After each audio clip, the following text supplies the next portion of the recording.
proud that I'm so happy that it finally came out, The Stone of Sisyphus. I mean, we recorded that 16 years ago when Samantha was just born, and it was such a great record for its time. You know, it was way ahead of its time, and it was the best that I think the best Chicago record they had made since 17 or something like that, because of the concentration of the guys doing their own songs. There were no, you know, the cover songs, there weren't. Everybody in the band wrote the songs, everybody cared about them, everybody was together at the same studio at the same time.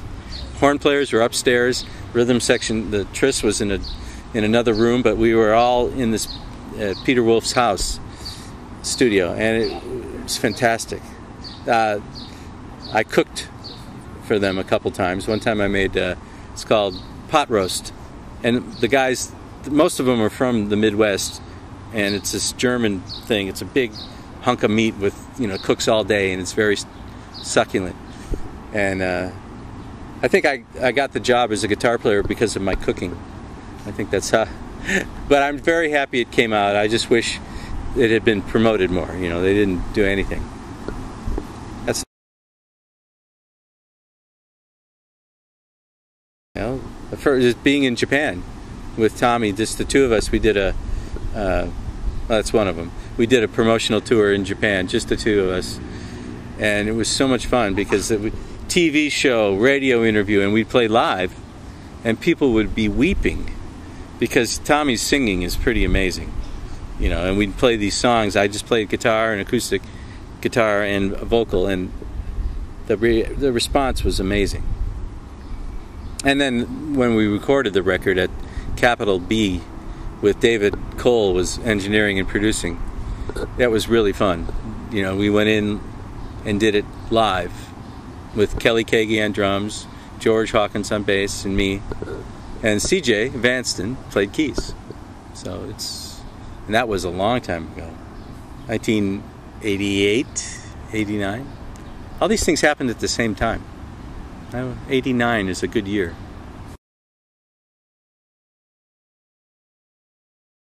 This record is I met this man, Matt McPherson, who builds, I think, the best guitar in the world. And so he wanted me to promote his guitars. And he gave me one to play with Peter Cetera. We did a live DVD. It was, woo, best guitar I ever played. And so then he called me up, and he had a record company. And he asked me to do a record for his company. And I said, okay, I'll do it if I can do it the way I want. He goes, well, do whatever you want. So what I wanted to do was show how good his guitars sound. And I didn't want to have drums and bass, because then an acoustic guitar is small. You know, it's a small instrument. I wanted the acoustic guitar to be the biggest instrument on the record. So it's Howard Levy plays harmonica, a small instrument, and myself. Sam plays flute a little bit, and Janie does some background vocals, and that's it. It's mainly to show the incredible sound of a McPherson guitar. And we, George Massenburg did a 5.1 mix. Let's see, what's the other guy's name? Nico Bolas and George Massenburg did a 5.1 mix, and I played it in George Massenburg's control room. Matt McPherson came and listened, and he wept when he heard it. So that was like, to me, it was like, he says, that's the best recording of any guitar I've ever heard. So I'm happy just for that, you know. But I love the record, and I can play it live. So it's one of those, not like our new project, the Bossa Nova Hotel record. It's so difficult. It's going to be so hard to do live because it's got 20 tracks of vocals. You know, it's acoustic guitar, bass, and drums or percussion, and then, you know, vocals. You can't believe the vocals.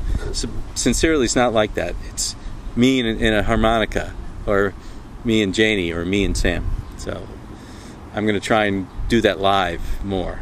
I've done it a few times.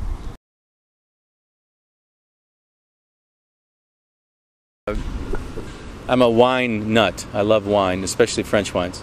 And I've bought a lot of wine, and I have these beautiful wooden wine cases, Chateau Latour, Lafite, and, you know, Lynch Bage. And one day I had an idea. I cut a hole in it and put a speaker in it, and it makes a fantastic guitar cabinet. So I call them wino amps. Wino, like W-I-N-O. And I just started making some, and I'm giving them to other guitarists in Nashville to see what they think, because I think it's fantastic. It's, you know, it's a beautiful little wooden case with the you still see the logo. So buy wino amps. No. Anyhow, it's just right now it's a pet project because I love traveling with Peter when we do our live rock band thing. The amps that you can rent sometimes aren't so good, so I bring my own, and I've made these cases so they fit in a suitcase with your clothes, so you can bring it yourself. Makes it simple. You don't need a truck, you know. And also on stage, you don't need a big amp because for everything's PA system.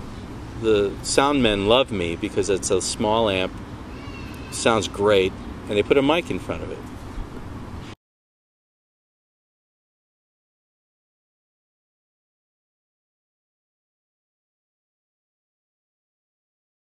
The Bossa Nova, I met Mike many years ago. He was friends with Randy Waldman, and we used to have parties at Randy's house, you know, barbecues in the back, and Mike was there, and I actually sang. Uh-oh. No. Yeah, bird. Oh, great. Hey, we must change. That's okay. No, it's okay. Let's see. Michael Cimbello. Oh, so I actually sang on Michael's second record. And what else?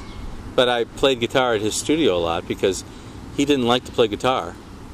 So sometimes they'd hire me to play on a record he was producing. Anyhow, so we became friends. That was in 1985, 86. Again? No. Okay, let me know if there's a turd. But then recently, Dennis Matowski, who wrote Maniac with Mike, lives in Nashville, and he got a concert together at the Bluebird, which is a very intimate cafe in Nashville where they do writers get together and they play for an audience. So it was Dennis, and it was Michael Cimbello, and Bobby Caldwell, and Bill Champlin were the four writers. And Jason Scheff was there, and I played with everybody except Bobby. I know Bobby, but didn't write a song with him. I'd written with everybody else, and it was so much fun that Mike said to me, "Okay, we need to do something together." So he and I started a project. We called it the Funkanova, but we never finished anything. We were just working on it, because then we started adding my wife Janie's background vocals to one of the songs, and it was What You Won't Do for Love. And it came out so great that we changed the focus, and we did a whole record of the three of us.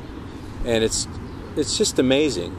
The vocals are, you're not going to believe it. You're not going to believe what can be done with background vocals. And the sound of Mike's voice and Janie's voice together is totally unique. It's like when you listen to those classic Brazilian records, there's usually 2 or 3 women, like Brazil 66, singing together.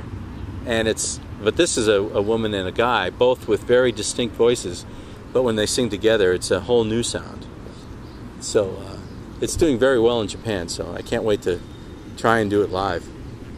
We're going to have to hire 20 people to sing with us, or play the tape or something like that.